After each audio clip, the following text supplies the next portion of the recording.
Hello बच्चों, स्वागत है एकेटी केमिस्ट्री क्लास में। आज हम क्लास 10th फिजिक्स से विद्युत से ये टॉपिक है, विद्युत का टॉपिक है और ये वीडियो नंबर 5 है, जिसमें इसके पहले वाले वीडियो में मैंने पढ़ा था दिश धारा एवं प्रत्यावर्ती धारा, चालक, अचालक और अतिचालक और प्रतिरोध और एक ओम की परिभाषा के बारे में। बच्चों, आज हम इस वीडियो में सीखेंगे कि समानांतर क्रम संयोजन क्या होता है और श्रेणी क्रम संयोजन क्या होता है। और इसमें ये जो क्वेश्चन है, ये जो टॉपिक है हमारा, ये 5 नंबर के क्वेश्चन में एग्जाम में, बोर्ड एग्जाम में पूछा जाता है। तो चलते हैं, समानांतर क्रम संयोजन और श्रेणी क्रम संयोजन को समझने की कोशिश करते हैं। प्रतिरोधों का संयोजन, ध्यान से समझिए। प्रतिरोधों को प्रायः 2 प्रकार से संयोजित किया जाता है। पहला है हमारा समानांतर क्रम संयोजन, जिसको पैरेलल कॉम्बिनेशन कहा जाता है। ध्यान से समझिएगा, ये 5 मार्क्स के क्वेश्चन में पूछा जाता है। डिफिनीशन भी पूछा जा सकता है और इसको प्रूव करने के लिए भी पूछा जाएगा। और दूसरा है हमारा श्रेणी क्रम संयोजन, यानी सीरीज कॉम्बिनेशन। कॉम्बिनेशन का अर्थ ही होता है जोड़ना, यानी संयोजन, संयोजित होना। तो एक बारीकी से हम चलते हैं, एक एक डिफिनीशन की तरफ ध्यान से हम समझाने की कोशिश करते हैं। आपको भी समझना है कि समानांतर क्रम संयोजन क्या होता है।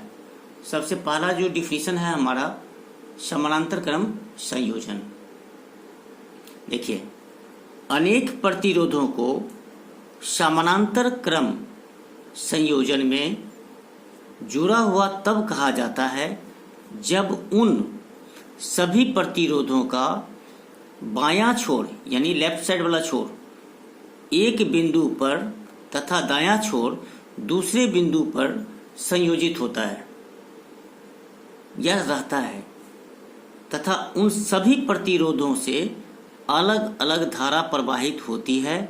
तो ऐसे संयोजन को पार्श्वबद्ध संयोजन या समानांतर क्रम संयोजन कहा जाता है। ठीक है, मतलब कि जो प्रतिरोध है हमारा, उसका बायां छोर एक बिंदु पर तथा दायां छोर दूसरे बिंदु पर संयोजित होता है और उन सभी प्रतिरोधों से अलग अलग धारा प्रवाहित होती है। तो ऐसे संयोजन को पार्श्वबद्ध संयोजन या समानांतर क्रम संयोजन कहा जाता है।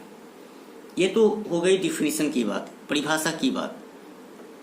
अब हम इसी प्रकार से श्रेणी क्रम संयोजन का भी परिभाषा को समझ सकते हैं।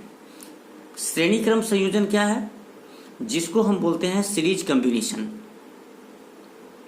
समझते हैं कि जब पहले प्रतिरोध का अंतिम छोर, पहला एक प्रतिरोध हमने लिया, उसका अंतिम छोर दूसरे प्रतिरोध का प्रथम छोर से, ठीक है, और दूसरे प्रतिरोध का अंतिम छोर, पहला प्रतिरोध जो हमने लिया उसका अंतिम छोर दूसरे प्रतिरोध के प्रथम छोर से, और दूसरे प्रतिरोध का अंतिम छोर तीसरे प्रतिरोध के पहले छोर से,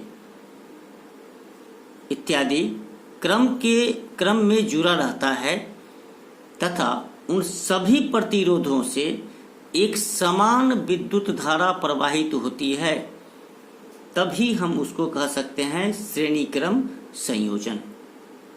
ठीक है, मैं दोनों परिभाषा को मैंने लिख दिया है।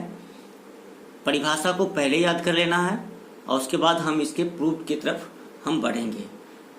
अब हमें ये समझना है कि प्रतिरोधों का समतुल्य प्रतिरोध 2 तरीकों से ज्ञात किया जा सकता है।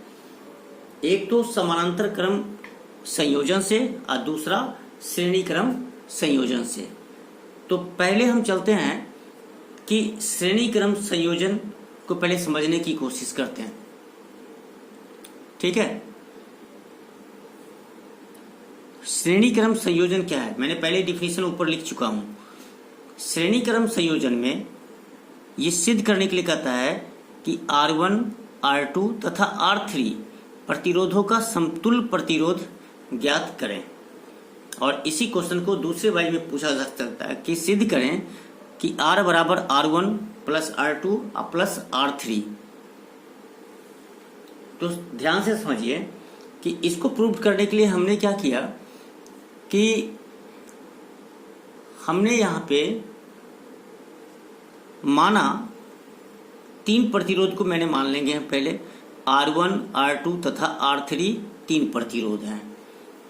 ठीक है, इसे हम इस प्रकार से मान लेंगे जो श्रेणी क्रम में संयोजित है, यानी 3 प्रतिरोध को जो हमने लिया वो किस क्रम में है, श्रेणी क्रम में संयोजित है।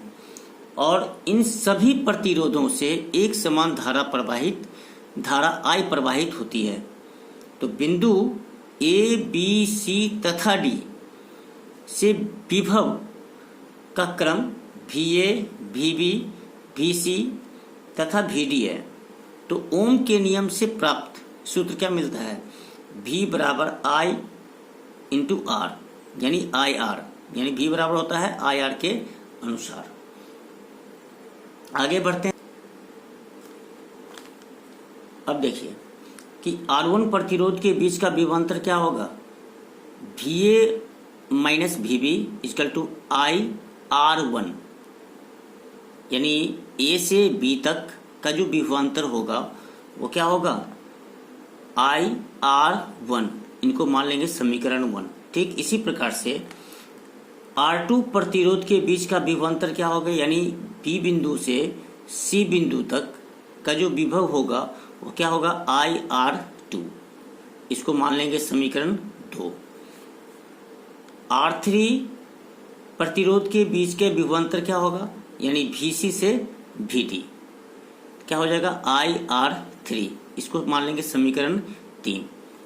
अब क्या करेंगे कि समीकरण 1, 2, 3 से हम क्या पाते हैं, देखिए समीकरण 1 में VA से VB, इन सभी समीकरण को क्या कर देंगे, हम जोड़ देंगे।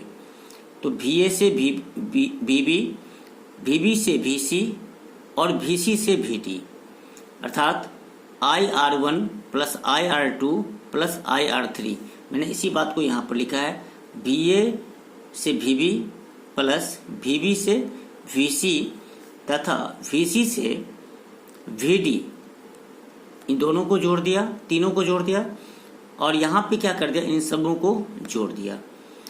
और इसमें जोड़ेंगे तो I हमारा तीनों में है, तो I हमारा क्या हो जाएगा, कॉमन में चला जाएगा।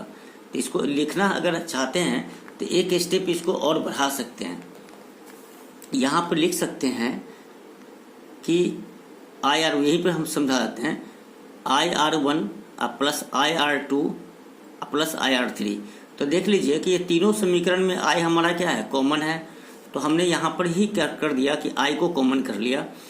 तो R1, R2 प्लस R3, तो ब्रैकेट के अंदर कौन सा क्या आ गया, R1, R2 और R3। ठीक है, अब डायरेक्ट हम करते हैं कि A से सीधा D तक चले जाते हैं। तो A से D तक, तो A से D तक जाएंगे तो हमें क्या मिलेगा, ये मिलेगा कि I बराबर I इंटू क्या हो जाएगा, R1 plus R2 plus R3। इसको मान लेंगे समीकरण 4। अब यदि R1, R2 तथा R3 प्रतिरोध का समतुल्य प्रतिरोध R है, यानी इन सब को हम मान लेंगे कौन चीज, समतुल्य प्रतिरोध R। तो R प्रतिरोधों के छोर के बीच का विभवांतर क्या होगा, VA से VD का। तो इन सबों के लिए हम सीधा सीधी क्या जो लगा देंगे, सीधा लिखेंगे R। तो क्या हो जाएगा, अगर इन सबों को हम R लिखते हैं तो I क्या लिख सकते हैं, R। तो हमने क्या लिखा यहाँ पे, IR। ये समीकरण कितना हो गया, 5। ठीक है, अब देखिए बहुत ही आसान है, 1-2 बार करके इसको समझने की कोशिश करेंगे तो इस समझ में आ जाएगी।